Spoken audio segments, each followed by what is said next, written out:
جناب مفتی صاحب، حضرت کا مجاہدہ، حب الہی، عشق رسول میں ان کی وارفتگی، اہل بیت سے بہت خصوصی ارادت، یہ ایسی باتوں پر آپ روشنی ڈالیے۔ بسم اللہ والصلاة والسلام علی رسول اللہ۔ بڑی ہی اہم گفتگو چل رہی ہے اور حضرت بایزید بسطامی رحمۃ اللہ تعالیٰ علیہ کا ذکر خیر ہو رہا ہے۔ آپ کے مجاہدہ سے پہلے میں مجاہدہ بتانا چاہتا ہوں یہ کس کو کہتے ہیں۔ ہمارے علماء کرام نے مجاہدہ کی 3 قسمیں بیان کی ہیں۔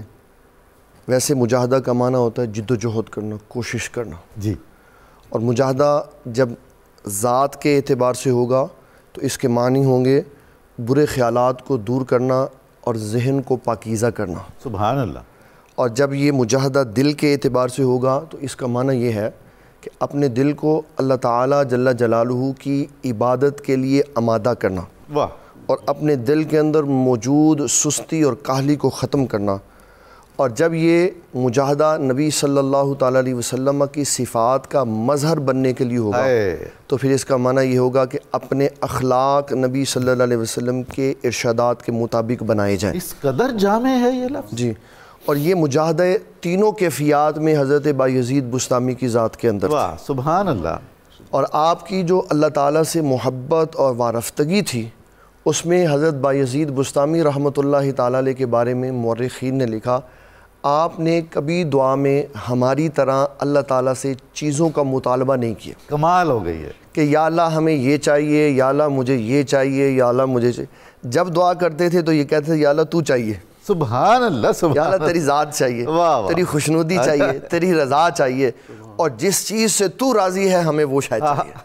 اور پھر نبی صلی اللہ تعالیٰ علیہ وسلم کی محبت میں اور اتباع سنت میں آپ ایک جملہ بڑا عام کہا کرتے تھے کہ مجاہدات آسان ہیں لیکن شریعت کی ایک بات پڑھ کے اس کے اوپر عمل کرنا یہ اتنا مشکل ہے کہ ایک طرف ایک بندہ 30 سال مجاہدے کرے تو یہ آسان ہے، دوسری طرف بات پڑھ کے اس کے اوپر عمل کرنا یہ اس کے مقابلے میں مشکل ہے۔ اللہ اکبر۔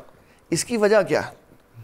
اس کی وجہ یہ ہے کہ مجاہدہ تو انسان ایک روٹین میں کرتا ہے، جی، اور جب بات پڑھنے کے بعد اس کے اوپر عمل کرتا ہے تو اپنی ذات اور اپنے نفس کی نفی کرنی پڑتی ہے۔ واہ واہ، حضور صلی اللہ تعالیٰ علیہ وسلم نے جو شریعت دی اس میں انسان جب مکلف بنتا ہے تو پھر اس کو ہر وہ شے چھوڑنی پڑتی ہے جو اللہ اور اس کے رسول کی رضا کے خلاف ہوتی ہے۔ بے شک۔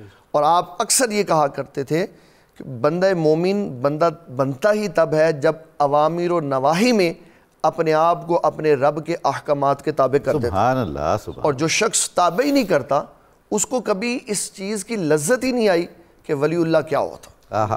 اور نبی صلی اللہ علیہ وسلم کی محبت کے بارے میں آپ نے 10 باتیں ارشاد فرمائی۔ سبحان اللہ۔ اس کو یہ صحیح معنوں میں محبت کا مظہر سمجھتے ہیں۔ کیا یہ کہہ دینا کہ میں حضور پاک صلی اللہ علیہ وسلم سے محبت کرتا ہوں یہ کافی ہے؟ ہرگز یہ تو جملہ پورا ہے ہی نہیں۔ واہ واہ، کوئی شخص یہ کہے کہ میں اللہ تعالیٰ سے پیار کرتا ہوں تو یہ بھی جملہ پورا نہیں ہے، یہ تو اس کی اپنی عقیدت ہے۔ جملہ تو تب پورا ہوتا ہے جب اللہ کہے کہ میں تو اس سے پیار کرتا ہوں، سبحان اللہ، جب نبی صلی اللہ علیہ وسلم کی طرف سے ٹھنڈی ہوائیں آئیں کہ یہ ہمارا ہے، واہ واہ، پھر کمال ہوتا ہے۔ اس کے لیے جو پیٹرن بتایا، فرمایا پہلے سنت کی اتباع، جی، پھر اس کے بعد اپنے آپ کو ذکر رسول میں مصروف رکھنا، سبحان اللہ، تیسرے نمبر پر فرمایا اس ذکر کا خمار چڑھانا ہے۔ آئے، کہا خمار کیسے چڑھے گا؟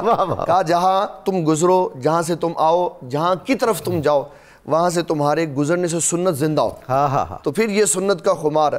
اور فرمایا پھر نبی صلی اللہ علیہ وسلم کی یاد میں رویا کرو۔ اللہ اکبر، صرف بات کہہ دینا کافی نہیں بلکہ حضور پاک صلی اللہ علیہ وسلم کے ذکر میں آپ کی یاد میں رونا یہ نبی صلی اللہ تعالیٰ علیہ وسلم کی ذات سے وابستگی اور الفت ہے۔ بے شک۔ پھر فرمایا حضور پاک صلی اللہ علیہ وسلم کو خوش کرنے کے لیے حضور پاک صلی اللہ علیہ وسلم کے خاندان کے ساتھ محبت اور پیار کرو، ان کی خدمت کرو۔ کیا کہنے آپ، کیا بات، یہ جو اہل بیت کے ساتھ تعلق سبحان یہ والا بیان ہوا نا، سبحان اللہ، اس کو کسی نے بیان نہیں کیا کہ صرف یہی نہیں کہ ادب و احترام تک بات رکھی بلکہ کہا کہ رسول اللہ کو خوش کرنے کے لیے ان کی خدمت کیا، مال دیا کرو ان کو۔ رسول اللہ صلی اللہ علیہ وآلہ وسلم کے قلب اطہر کا خوبصورت دروازہ ہے حب اہل بیت۔ کیا بات ہے، سبحان اللہ۔ اور پھر فرمایا دعا کرو نا اللہ تعالیٰ سے تو یہ کہا کرو یا اللہ میں جس وقت دنیا سے جاؤں تو میں تیرے محبوب کو یاد کرتا ہوں۔ کیا بات ہے، اور نبی صلی اللہ تعالیٰ علیہ وسلم کی سنت کی اتباع کے لیے جب تجھ پر مشکلات آئے نا تو پھر غم نہیں کرنا، خوشی کا اظہار کرنا کہ آج میں اس کیفیت سے گزر رہا ہوں، اس دور سے گزر رہا ہوں جس دور سے صحابہ کرام گزرا کرتے تھے۔ سبحان اللہ۔ اور پھر اہل بیت کے ساتھ آپ کے تعلق کی سب سے بڑی شے یہ ہے